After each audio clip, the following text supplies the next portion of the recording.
Hello, welcome to the ambition of study life. Ambition of study में आपका स्वागत है। शुरू करते हैं आज के डेली करंट अफेयर्स 25 मार्च 2026 के। तो कल की डेली क्विज का क्वेश्चन था, बुरहा चापोरी वन्यजीव अभ्यारण्य किस राज्य में स्थित है?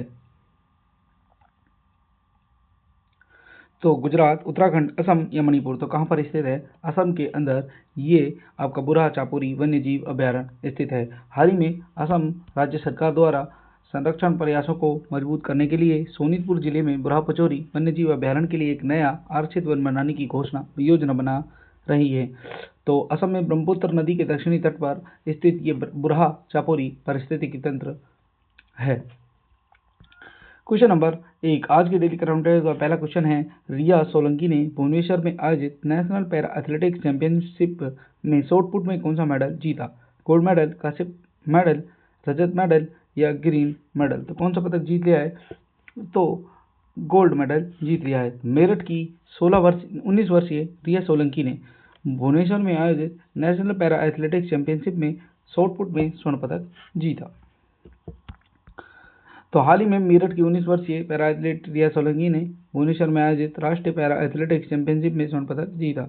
उनकी ये उपलब्धि दृढ़ संकल्प, लचीलेपन का एक सशक्त उदाहरण है, जिससे उन्होंने शारीरिक अक्षमता और आर्थिक कठिनाई दोनों पर विजय प्राप्त कर ली है। क्वेश्चन नंबर 2 की बात करें, 24 मार्च 2026 को असम राइफल्स का कौन सा स्थापना दिवस मनाया गया? 184वां, 173वां, 191वां या 200वां। तो कौन सा मनाया गया? 191वां।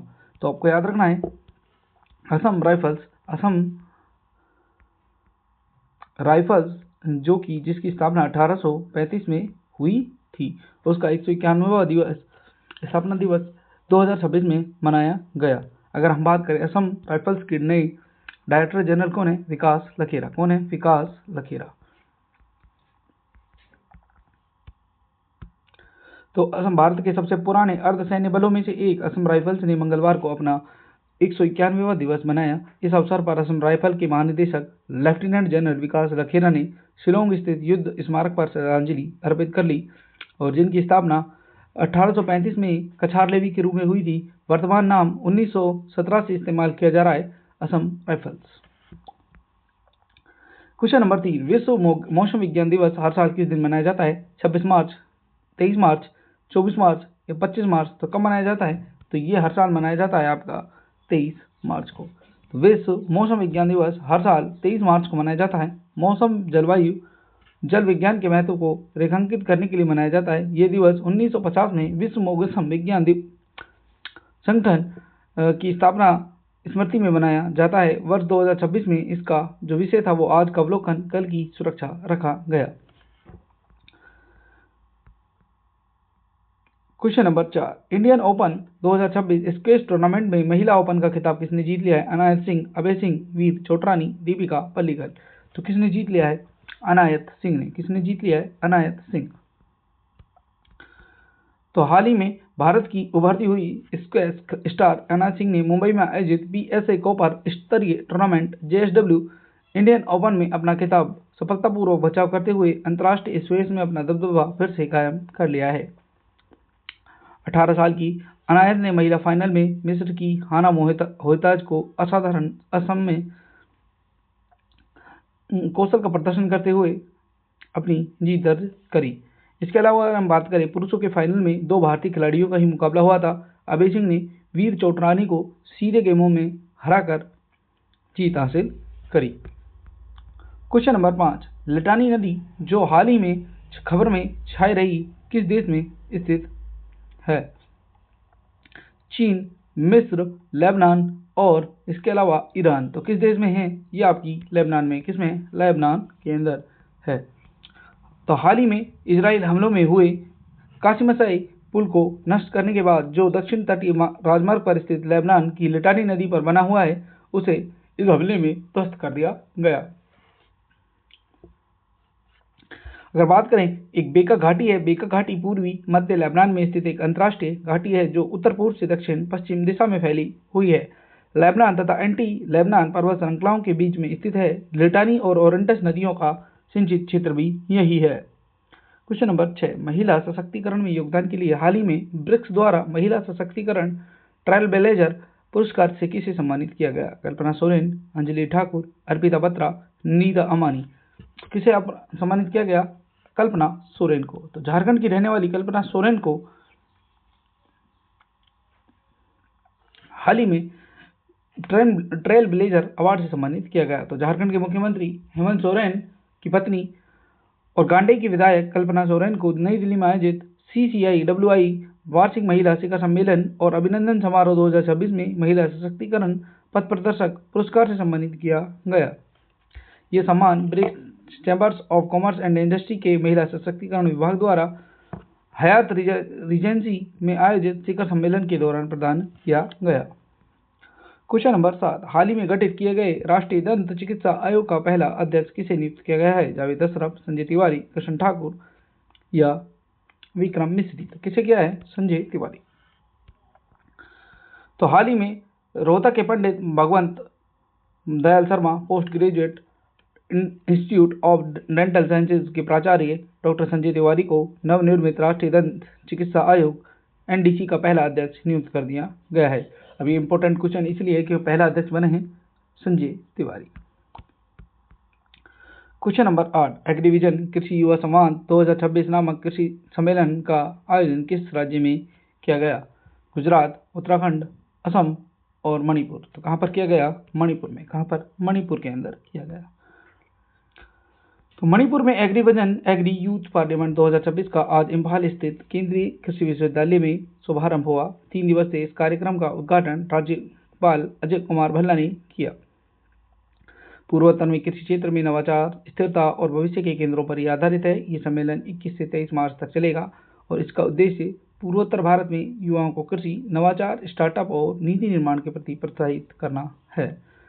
हाल ही में नए मुख्यमंत्री भी बने हैं मणिपुर के, युगनाम खेमचंद सिंह। कौन? युगनाम खेमचंद सिंह। क्वेश्चन नंबर 9, मार्च 2026 में साउथ इंडियन बैंक ने किसे गैर कार्यकारी अंशकालिक अध्यक्ष के रूप में नियुक्त किया है? विजय कुरियन, उदय कोटक, रजनीश कुमार, जोसेफ कटूर। तो किसको कर दिया है? जोसेफ को। किसको कर दिया है? जोसेफ को। तो हाल ही में साउथ इंडियन के जो पुराने गैर कार्यकारी अंशकालिक अध्यक्ष थे वो थे विजय कुरियन, उनकी जगह पर जोसेफ को कर दिया है।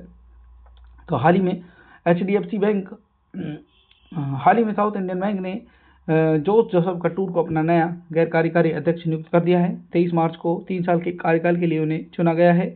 और अगर बात करें साउथ इंडियन बैंक की तो ये 1929 में बना था। त्रिशूर केरला में इसका हेडक्वार्टर है और इसकी अगली टैगलाइन है, अगली पीढ़ी की बैंकिंग का अनुभव करें। Question number 10, Yamaha music India private limited ने किसे अपना ब्रांड एम्बेसडर नियुक्त कर दिया है? रविंद्र जडेजा, महेंद्र सिंह धोनी, AR रहमान, शंकर महादेवन। तो किसको कर दिया है? AR रहमान को। तो हाल ही में Yamaha music India private limited AR Rahman को अपना ब्रांड एम्बेसडर नियुक्त कर दिया है। Yamaha music India private limited ने संगीत जगत के AR रहमान को ब्रांड एम्बेसडर नियुक्त किया। जापान की यामाहा कॉरपोरेशन की पहली भारतीय फ्रेंचाइजी है। इसका ब्रांड एम्बेसडर कौन बने? AR रहमान। हाल ही में Jasprit Bumrah Uniqlo fast retailing company है वस्त्रों की, उसके क्या बने हैं? Brand ambassador. भविता मंडावा अगर बात करें तो चैनल के लिए पहली भारतीय हाउस एम्बेसडर बन गई है। और सानिया मिर्जा ड्रामा कंपनी की बनी है। सड़क सुरक्षा के लिए वैश्विक चैंपियन के लिए अगर हम बात करें कौन बने हैं नए ब्रांड एम्बेसडर? सचिन तेंदुलकर। दिल्ली खेल महाकुंभ के नए एम्बेसडर बने हैं शिखर धवन। अगर हम बात करें भीम ऐप के नए ब्रांड एम्बेसडर कौन बन गए? महेंद्र सिंह धोनी। जबकि सिटी यूनियन बैंक ने अपना पहला प्राथमिक ब्रांड एम्बेसडर किसको बनाया है? रविंद्र जडेजा को।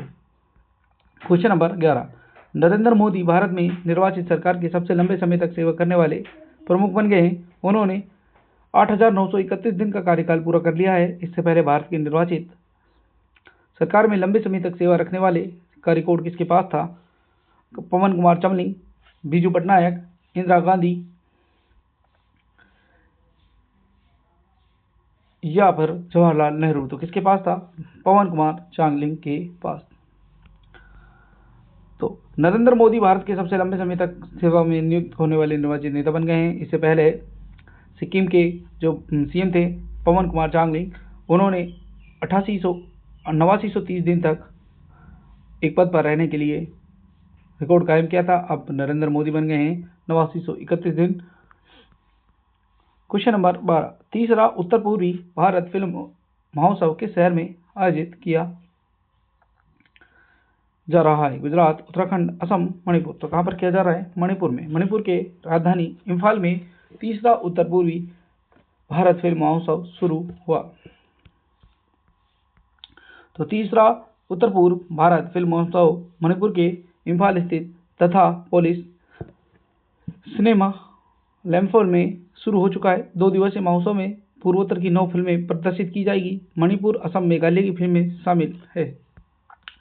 क्वेश्चन नंबर 13, किस राज्य ने समान नागरिक संहिता विधेयक 2026 पारित कर दिया है? उत्तराखंड, उत्तर प्रदेश, गुजरात या फिर तमिलनाडु। तो किसने कर दिया है? गुजरात ने।